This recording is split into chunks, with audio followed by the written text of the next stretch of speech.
Olá, alunos do segundo ano, né, de filosofia. Série. Segunda série, verdade. A gente tem mania de falar, mas é segunda série. Segunda série do ensino médio. Bem-vindos a mais uma aula de filosofia com o professor Marconi, tá? Então, aqui está o nosso professor maravilhoso, né? Obrigada, Marconi. Uma professora maravilhosa, que é a Fabiana, né? Vocês acabaram de sair de uma aula de sociologia, parece até mágica, né, gente? Ela estava num estúdio, num auditório, e agora ela já aparece aqui moderando a nossa aula. E daqui a pouco ela desaparece de novo para mais uma aula. Galera, hoje a gente vai conversar um pouco sobre ética e moral. E quando a gente fala de ética e moral, a gente trabalha com noções de bem, de mal, de certo, de errado, de justo e de injusto. Por conta disso, eu quero colocar aqui para vocês na tela uma problematização e vocês terão 1 minuto para responder a esta pergunta.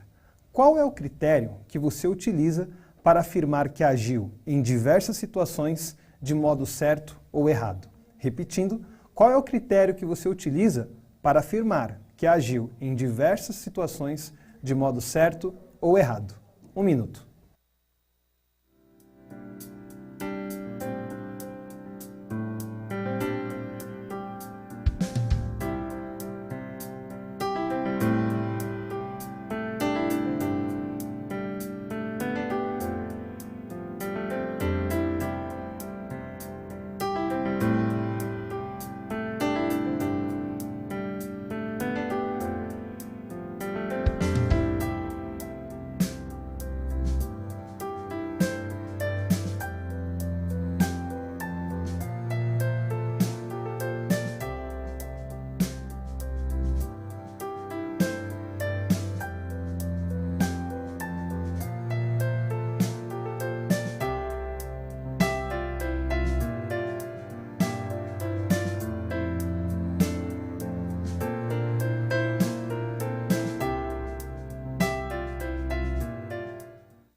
Então vamos lá, voltando aqui, agradeço a interação de vocês, como a gente fala, é a parte mais importante, né, que mata essa saudade que a gente tem da sala de aula.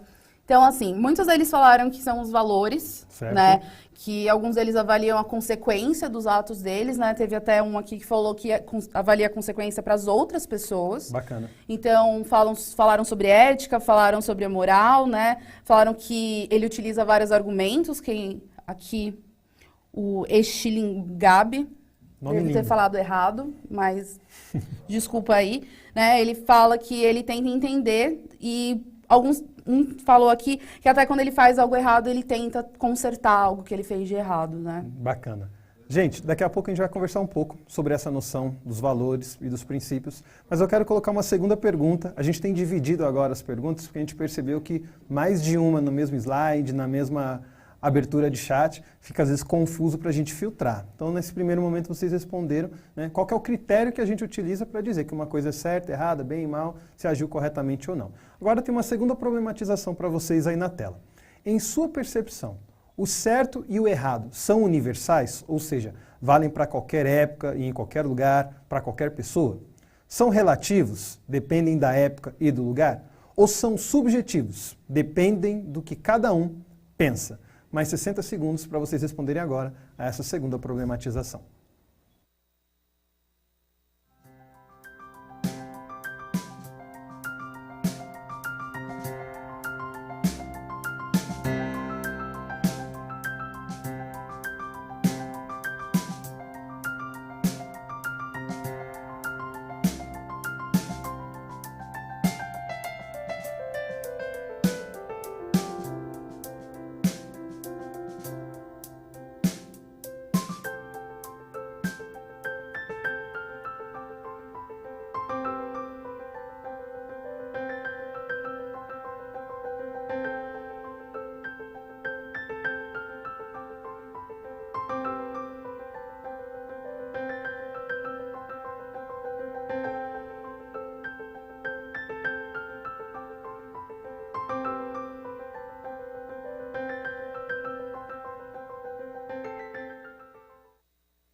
Vamos lá, voltando aqui de novo.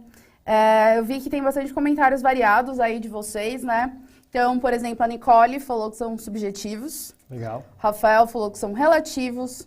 A Isabela falou que são universais. E a Fernanda falou que depende do pensamento da época e dos costumes do local. Então é relativo. Gente, obrigado pelas colocações de vocês. Isso que vocês acabaram de responder é aquilo que a gente chama, inclusive, de posturas éticas. Em que sentido? A gente vai aprofundar um pouco mais isso lá na frente. Mas vejam bem, a gente tem 3 possibilidades, de acordo com essa pergunta, de perceber os valores, né? O certo, o errado, o bem e o mal. Aqueles que dizem que os valores são universais, defendem que todos, sem exceção, devem ter um determinado tipo de comportamento, um determinado tipo de pensamento. A gente encontra muito isso na religião, por exemplo. Quando você pega lá na Bíblia, você tem, por exemplo, um versículo que vai dizer: Jesus Cristo é o mesmo ontem, hoje e sempre. Ou seja, o que era errado naquela época continua sendo errado hoje e sempre será errado. E o que é certo também. Então, o que é correto, o que é verdadeiro não muda. Essa é a visão universalista. Outras pessoas defendem a visão relativista. Hoje é errado, amanhã pode ser certo. Hoje é certo, anteriormente era errado. Eu sempre, quando falo desse assunto, me recordo de uma imagem que, infelizmente, agora não lembro o nome da modelo, mas na década de 60, 70 mais ou menos, Fabiana, essa modelo, ela foi fotografada numa praia do Rio de Janeiro de maiô. E o pessoal escandalizado porque aquela mulher estava de maiô, né? E a gente sabe que hoje em dia, dependendo do lugar que você vai, o topless é super comum. Sim, em alguns países é super natural. Exatamente. Então a gente percebe que aquilo que naquela época, algumas décadas atrás, era visto como imoral, hoje é algo comum. Essa é a visão relativista. E por fim nós temos aqueles que defendem o subjetivismo. O certo e o errado depende da minha opinião, da minha percepção. Aquela pessoa que fala, para mim é assim, pronto. É o famoso subjetivista. E pensar sobre isso, gente, é muito importante. Porque, dependendo da visão que eu tenho, isso tem uma série de consequências. Se existe uma verdade objetiva e eu sou relativista ou subjetivista, eu estou vivendo no engano. Por outro lado, se não existe uma verdade objetiva, universal, os universalistas impõem valores, impõem pensamentos sobre os outros de maneira injusta. Afinal de contas, esses valores não valem para todos. Então, é uma discussão aí que pode render bastante. Falado disso, eu quero falar agora para vocês o que é a moral, uma vez que o nosso tema hoje é ética e moral. Moral é um conjunto de regras de comportamento adotadas por indivíduos de um grupo social, com a finalidade de organizar as relações interpessoais segundo os valores do bem e do mal. Tem o sentido de dever, de obrigação. Então vejam bem, a moral, como já diz ali, é um conjunto de regras, aquilo que deve e não deve ser feito. E a gente pode dizer, inclusive, que nesse sentido, a moral ela tem pelo menos 2 características que são importantes. A primeira delas, a coletividade, ou seja, a moral ela vale para todos, a moral ela vale para um grupo. Não existe a minha moral. Do ponto de vista filosófico, do ponto de vista de estudo, a moral ela não é particular. A moral ela é coletiva. A gente tem a moral de uma tribo, a gente tem a moral de uma cultura, a gente tem a moral de um grupo social, não a moral de um indivíduo específico. Uma segunda característica que a moral tem é a contextualidade. O que isso quer dizer? Aquilo que eu acabei de mencionar para vocês quando a gente defende o relativismo. A moral ela depende da época, e ela depende do lugar. Inclusive, a avaliação das coisas. Porque não se trata apenas de dizer o que é certo e o que é errado, mas até como que eu vejo o que é certo e o que é errado.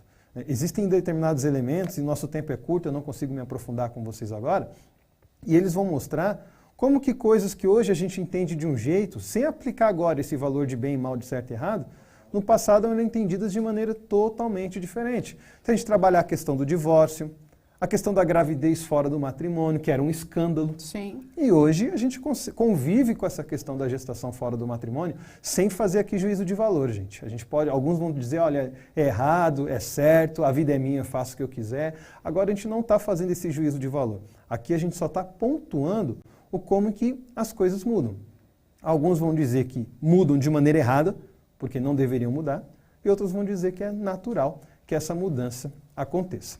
Falado disso, agora eu quero explicar a vocês o que significa a ética. E a gente sabe que muitas vezes as pessoas tratam moral e ética como sinônimos.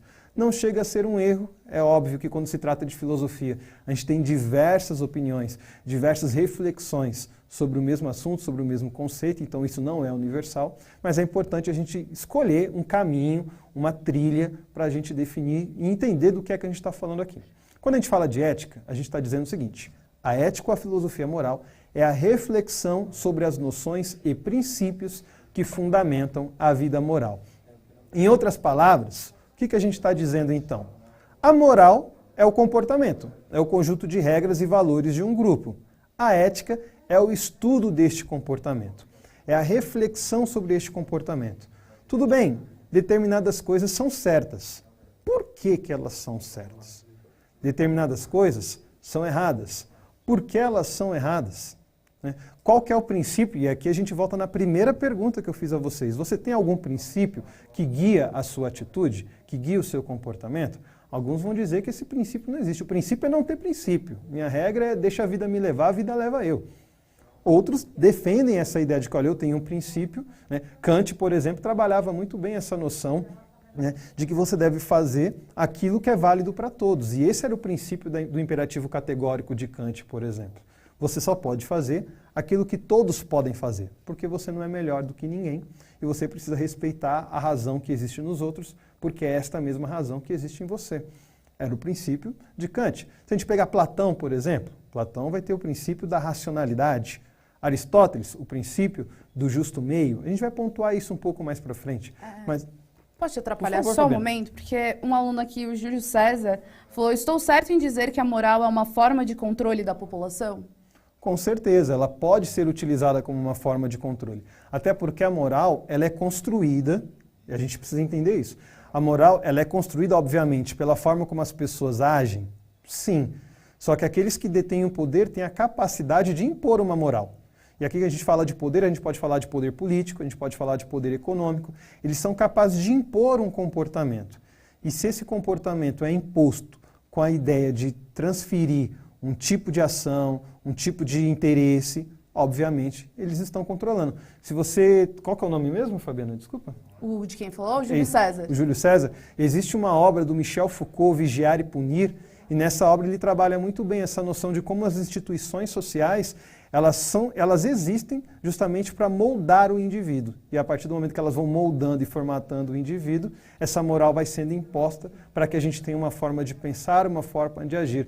Nietzsche também trabalhava essa questão da verdade como um interesse.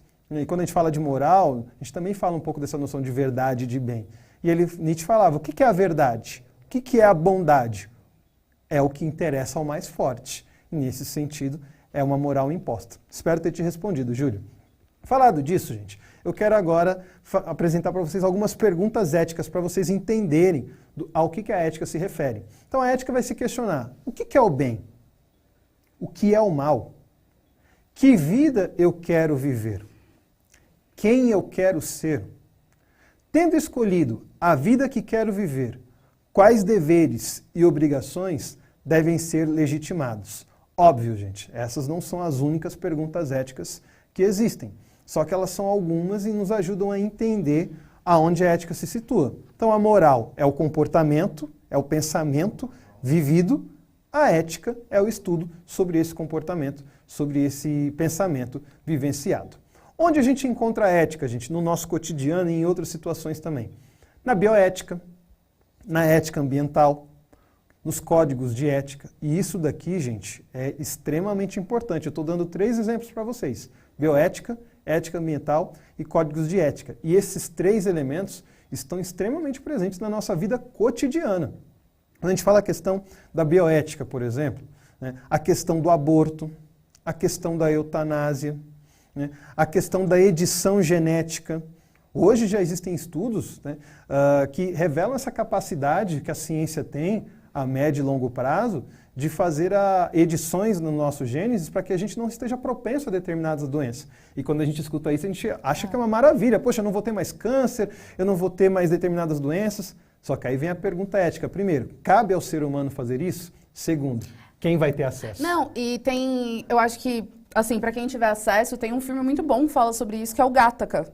Confesso que eu não assisti. Gattaca é justamente só, assim, porque às vezes a gente tem, outros meios a gente procurar. É justamente um filme que fala sobre uma realidade onde as pessoas começaram a editar esses códigos genéticos, Bacana. né? E aí eles começaram a fazer os seres humanos perfeitos, só que algumas pessoas queriam ter filhos normalmente. E aí foi criado, assim, vamos dizer, um universo paralelo entre as pessoas que eram perfeitas e as que não eram. E o que é perfeição, né? Será que você ter uma saúde impecável quer dizer que você é perfeito? Então, isso é um filme que talvez seja... É um filme antigo, gente, não é assim, Vingadores, assim, super animado, mas é um filme interessante pra gente discutir, às vezes, esse conceito, Com certeza. tá? Fica a dica da semana pra vocês aí, galera. Só um adendo, que tem umas perguntas aqui. Ó, então, só pra constar, gente, essa aula é sim ao vivo. Eu estava sim em outra aula, em outro estúdio, mas a gente troca de estúdio, então São é ao vivo. 6 horas e 51 minutos aqui no meu relógio. E assim que terminar essa aula, também vou estar lá em cima, então a gente está vendo aqui ao vivo, e por sinal eu pedi para fechar o chat justamente porque vocês pediram para fechar o chat, e eu estou lendo aqui, então essas daqui são perguntas antes de fechar. Perfeito. Porque isso também é uma questão de moral, viu? Tipo, quando vocês falaram que vocês se preocupam tanto como as ações de vocês impactam nos outros, mas, por exemplo, eu entendo que é divertido, vocês acham engraçado o chat, mas isso atrapalha muitas pessoas, porque às vezes eu perco perguntas de pessoas que queriam e tinham alguma dúvida, e eu não consigo pegar porque tem um monte de não sei o que, copia e cola e coisas do tipo. Então, isso também seja uma ação pra gente refletir sobre essa questão de então a gente tem que pensar nos outros? Mas será que você tá pensando nos outros na hora que vocês ficam mandando essas conversas no chat e os seus colegas se perdem, tá? E isso tem a ver com o terceiro item que eu mostrei para vocês aí, que era o código de ética, né? O que os códigos de ética determinam? Como que eu devo me comportar em determinadas situações? Então, a gente ouve muito esse termo código de ética quando se trata do direito, da medicina, a questão do sigilo, advogado, médico, paciente, cliente, na política, mas também existe o código de ética de professor, o código de ética de aluno, e a gente está construindo aqui no nosso centro de mídias também um código de ética para o chat. A gente sabe que a ideia do chat, quando foi proposta, é justamente vocês terem a capacidade de interagir conosco, né? Então, muito mais do que um espaço de interação para a gente poder jogar conversa fora e tudo mais, ele é uma possibilidade da gente tirar a nossa dúvida, da gente dar nossa contribuição. Você sabe que essa nova atualização do aplicativo logo já está permitindo a participação ao vivo, né? E tudo isso é para que de fato essa aula tenha um caminho de ida, mas também um caminho de volta. Falado disso, galera, a gente vai para o nosso momento atividade. Vejam a seguinte questão. Responda com verdadeiro ou falso as afirmações que seguem. 1. A moral pode ser compreendida como um conjunto de regras que visam organizar a convivência entre indivíduos, segundo os valores imutáveis de bem e de mal. 2. A ética tem como finalidade refletir sobre os princípios que fundamentam a vida moral. 3. A ética é uma reflexão que se ocupa com questões que giram em torno do consumo, do trabalho, da política, das mídias, da justiça, entre outros eventos que influenciam nossa vida cotidiana. 4. As leis e as práticas de coerção devem ser objeto de reflexão ética. 60 segundos, galera.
Então, voltamos aqui com as interações de vocês. Então, nós pegamos exemplos aqui, né? Muitas respostas variadas. A gente pegou exemplo aqui de 3 alunos. Então, a Weimara, se eu estiver falando seu nome errado, me desculpa, colocou verdadeiro, falso, falso, verdadeiro. O Cedras falou verdadeiro, verdadeiro, falso, verdadeiro. E o José falou verdadeiro, verdadeiro, falso, falso. Gente, vejam bem, eu vou fazer a correção com vocês e logo mais a gente recebeu 2 perguntas muito interessantes aqui no chat que a Fabiana vai ler pra gente. Mas antes disso, fazendo a nossa correção, A única alternativa que é falsa é a alternativa 1, o primeiro item. A moral deve ser compreendida como um conjunto de regras que visam organizar a convivência entre indivíduos segundo os valores imutáveis de bem e de mal.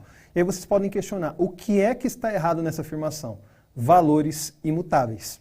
A moral, ela é contextual, ela muda de acordo com a época. A gente acabou de dizer isso, que, por exemplo, uma vestimenta que na década de 60 era considerada imoral, né, inaceitável, hoje é extremamente comum e até já considerada antiquada, né? Algumas meninas já ouviram falar, nossa, você vai usar maiô, usa biquíni, né? Então, a gente sabe que isso muda e isso é um exemplo de moral. Fabiana, as colocações. A Gabi Smith perguntou, então a religião, ela só faz o uso da moral? Vamos lá, gente. Gabi? Gabi, obrigado aí pela sua pergunta. Não. A religião, ela tem uma influência da moral e é influenciada pela moral, mas a religião também tem os seus códigos éticos. Tanto é que quando a gente olha, por exemplo, a doutrina, e aí não importa o cristianismo, outras religiões também, elas têm um conjunto do que pode e não pode ser feito e uma justificativa do porquê não pode ser feito. E isso é um código de ética, inclusive é um princípio. Vou dar um exemplo claro para vocês. Eu citei agora há pouco uma das questões que a gente debate dentro da ética aplicada na bioética é a questão do aborto. Qual que é o princípio que faz com que muitas religiões cristãs sejam contra a noção do aborto? É justamente a ideia de que a partir do momento que o óvulo é fecundado, você já tem ali uma alma. Você tem algum texto, agora eu não me recordo, no Antigo Testamento, do profeta, se eu não me engano, Jeremias, confesso que eu não recordo agora, que ele vai dizer, antes que se formasse no seio da tua mãe, eu já te conhecia. Então é aquela noção, olha, já tem uma alma, já é uma pessoa. Não é uma pessoa só quando se desenvolve mais no ventre. Então, por princípio ético, como é uma religião que valoriza a vida, seria errado você abortar. Se você tem um outro princípio ético, né, onde a vida não começa no momento da fecundação, o aborto já não seria visto como um crime nesse momento. Vejam que é uma questão ética, fundamentada no princípio, que a gente pode questionar se é um princípio válido ou não, relacionado à religião. E aí o mesmo vale para outros, agora a gente não tem tempo de dar outros exemplos, mas sim, a religião ela tem um código ético, ela tem princípios, mas obviamente ela não deixa de influenciar e ser influenciada pela moral. A Gabriela, né, perguntou, aí a outra Gabriela, perguntou, então não é correto falar que uma pessoa não tem moral, né, uma pessoa é sem moral? Perfeito, Gabriela, sua colocação está ótima. Todos nós estamos inseridos numa moral, não tem como escapar disso. E aqui eu queria até fazer uma colocação muito interessante. A gente costuma classificar as coisas, digamos assim, gente, em 3 características: amoral, imoral e moral. O que é algo moral? É algo que tem o valor da virtude, da bondade, do correto, do certo. Então, a moral pede que eu faça determinadas coisas.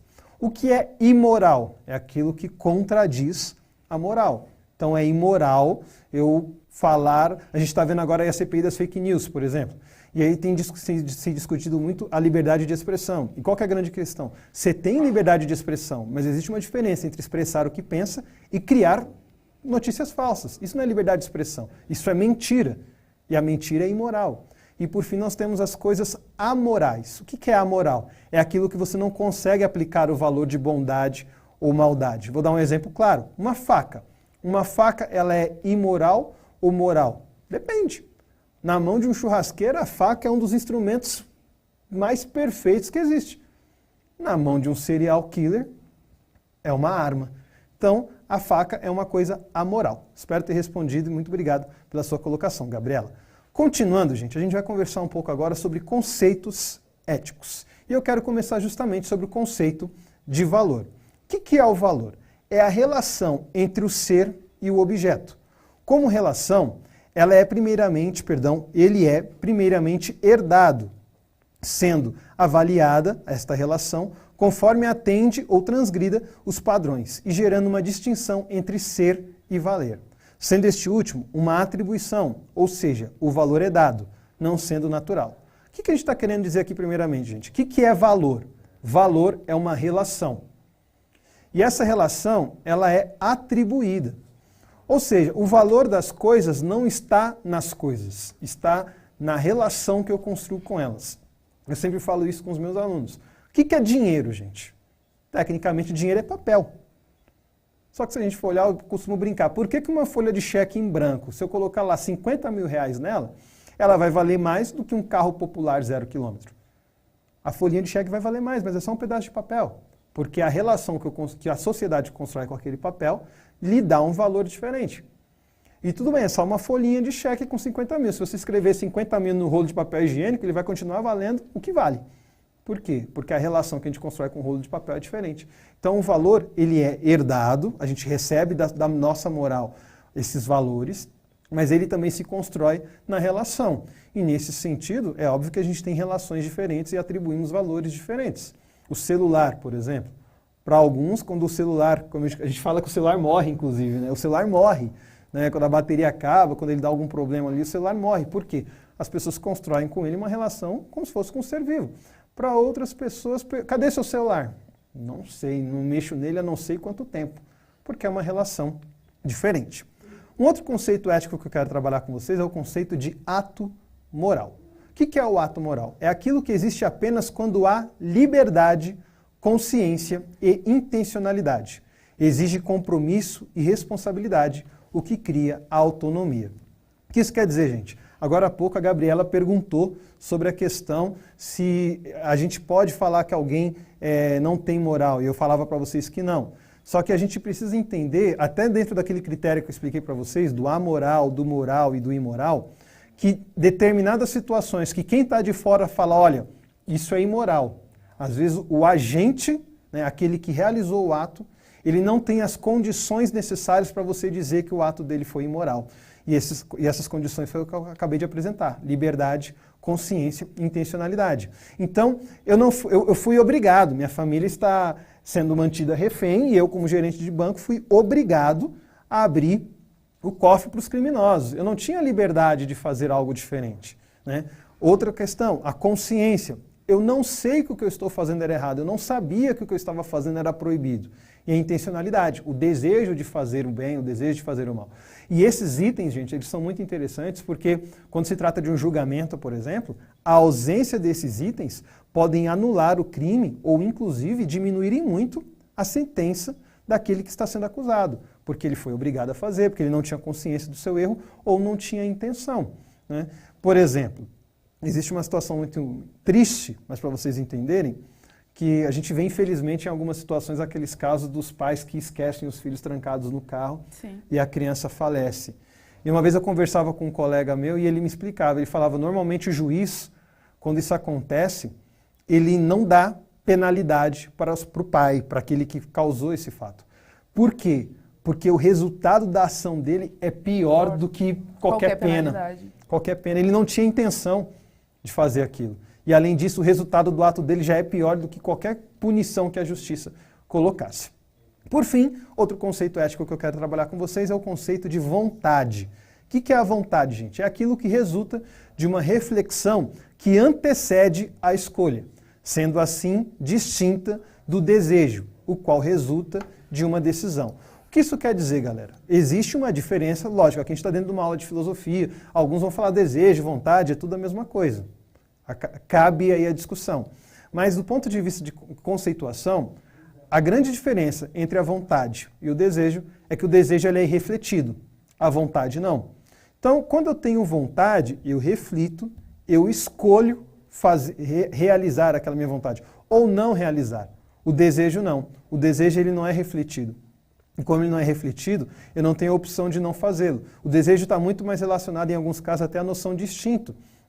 Se a gente parar para analisar, por exemplo, sede. Eu estou com sede aqui, mas como eu estou no meio da aula, eu não quero parar para pegar minha garrafinha para tomar água. Isso resulta de uma escolha diante da vontade que eu tenho de tomar água. O animal não tem essa capacidade. Tá correndo aquela água do esgoto na guia da rua e o cachorro vai lá tomar água. Por quê? Porque ele não tem essa capacidade de elaborar o seu desejo e escolher ou não realizá-lo. E isso é muito importante, gente. Semana passada eu dei uma aula para vocês sobre o eu racional. Nós somos seres racionais. Isso significa que a gente tem a capacidade de escolher, né, atender ou não aos nossos desejos. Para a gente ir concluindo, caminhando, melhor dizendo, para o nosso final, quero apresentar a vocês também duas características, dois momentos, melhor dizendo, da moral. A moral, ela pode ser tradicional ou contemporânea. A moral tradicional, gente, é aquela moral relacionada aos valores universais. Comentei com vocês agora há pouco sobre essa noção de universalidade. Ou seja, a noção de justiça, de reciprocidade, de igualdade de direitos, respeito pela dignidade dos seres humanos enquanto indivíduos. Então, ela é uma moral que se estende a todos, defende um determinado tipo de comportamento e de pensamento para todos. Já a moral contemporânea, não. Ela tem valores e identidade móvel. A decisão por quem eu quero ser e pelo bem que eu devo fazer torna-se mais difícil. Por quê? Porque ela depende. Ela depende da época, ela depende do lugar, ela depende do contexto. Tem um dilema ético muito interessante, que eu não vou ter condições de passar para vocês aqui agora. Ele é um dilema que fala da questão do trem. Se vocês colocarem na internet dilema ético do trem, vocês vão ver esse dilema. Tem uma pessoa trabalhando numa linha de trem, tem 3 pessoas, ou um número maior de pessoas numa outra, e o trem vai atropelar as 3, e se você mexer na alavanca, você consegue desviar o trem para matar só uma. E aí alguns ficam nessa colocação. E aí? É correto você desviar o trem? É melhor você matar uma do que você matar 3? E muita gente vai dizer que sim. Aí alguns até fazem uma adaptação desse dilema. Agora pensa então que é um hospital. Se é melhor matar um para salvar a vida de 3, por que eu não pego um cara saudável então, abro ele, pego os órgãos dele lá, para salvar 3 pessoas que estão com problemas nos seus órgãos? Muda a situação. Então é muito mais difícil você identificar aí os valores dentro da moral contemporânea, porque ela é mais líquida, como diz o Bauman, né? As nossas identidades, os nossos valores são móveis. Para a gente caminhar para a finalidade, gente, para o fim, eu vou deixar algumas sugestões de atividade, porque o nosso tempo está acabando e a Fabiana precisa correr para poder dar mais uma aula. Só, eu acho que aqui desculpa atrapalhar, mas eu acho que foi uma dúvida bem interessante, que o Francisco perguntou se as constituições e as leis são exemplos de código de ética. Com certeza. O nosso tempo está curto, Francisco? É. Mas eu vou até voltar o slide aqui, Francisco, só para você ver. Coloca na tela para mim, gente, por favor, ó, a noção de valor na democracia brasileira. E vocês podem ver que no rodapé está lá, ó, Constituição da República Federativa do Brasil. Isso estava previsto para a gente conversar, mas infelizmente o nosso tempo está curto, eu pulei essa parte. Mas com certeza, os princípios éticos, vocês podem ver que tem destaque em liberdade, igualdade, justiça. Elas orientam, elas norteiam as constituições. As tantas constituições que existiram, as que existem e que existirão, sempre estarão aí balizadas em princípios éticos. Beleza, gente? Agora eu vou avançar aqui rapidinho para a nossa atividade. Vou deixar na tela, você que depois tiver a oportunidade de ver no Facebook, no YouTube, dá uma pausa para você poder pegar essa atividade e realizar com mais calma.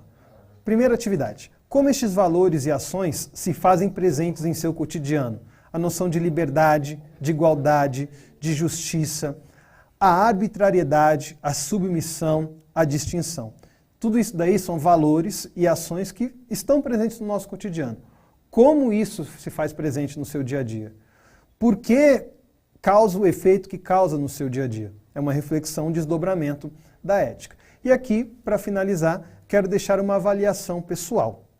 No que estão fundamentados os seus valores e princípios?